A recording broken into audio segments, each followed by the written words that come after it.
السلام عليكم. هنعمل مع بعض الكاتشب بطريقة سهلة وبسيطة، طريقة مختصرة وأحسن من كاتشب المصنع بمراحل. ولكن لو لسه مش عندي على القناة، انزل اعمل متابعة ولايك عشان يوصلك كل جديد.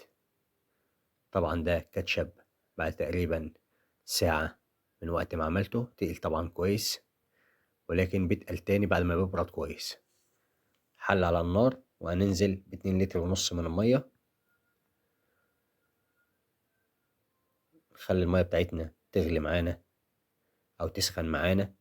بعد كده هنجهز البهارات بتاعتنا، 5 أو 6 من القرنفل معاهم ورقتين من اللورة. هنطبق اللورة كده عشان ننزلهم في المصفى بتاعتنا كده. حاطين الحاجات دي في المصفى ده تنزل معانا في المية عشان بعد كده نطلعهم بكل سهولة.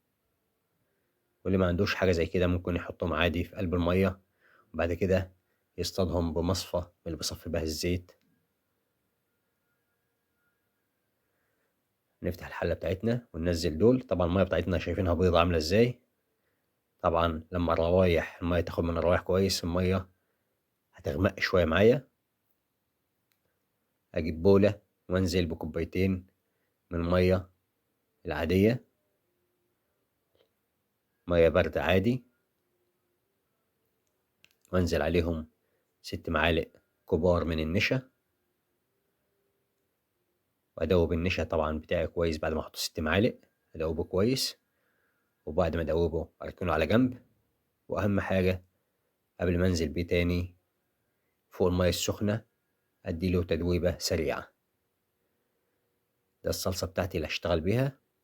طبعا شايفين اللون بتاعي أغمق إزاي.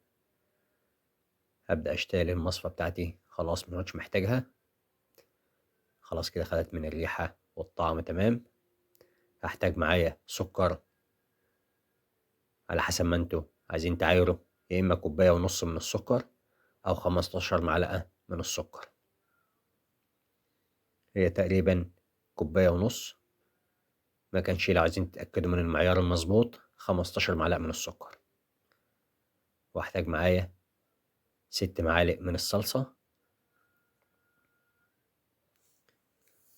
انزل 6 معالق من الصلصة يكونوا 6 معالق كبار مليانين، وادوب الصلصة بتاعتي كويس والسكر.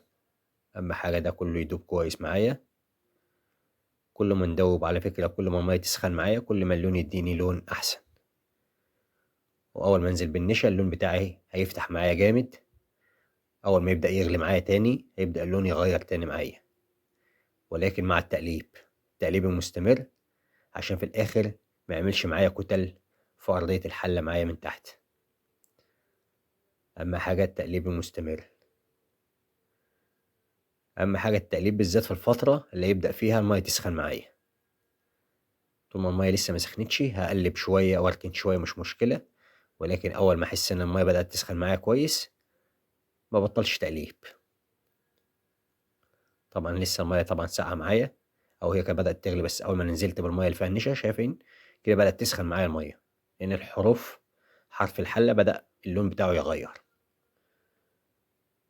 بوضح معاك من حرف الحلة، شايفين اللون عامل ازاي، وهيبدأ يغير كمان. دي نص كوباية من الخل، طبعا دي مهم جدا. نص كوباية الخل دي اللي بتديني المزازة بتاعت كاتشب. الطريقة دي افضل من طريقة المصانع بمراحل، طعم وقوام وشكل وكل حاجة. تبدأ تبقبق من الجنب كده، هديها برضو تقليبة عشان ما يبقاش فيها اي تكتلات من تحت. وبعد ما يبرد معايا خالص هديله تقليبة وخلاص. على كده بعد ما يبرد وما اقلبه كويس خلاص ما عادش يعمل معايا تكتلات نهائي. طبعا ده وهو سخن عامل معايا قوام متوسط، ولما يتقل اما يبرد هيتقل معايا كويس. كل ما اقلب فيه ويسخن هيديني قوام احسن. شايفين شكله في النهاية بعد ما برد؟ شكله طبعا تحفة من لون طعم. ده تقريبا بعد ساعة من وقت ما عملته، يعني هو لسه ما بردش كويس. لما يبرد كويس هيديني قوام اتقل من كده كمان.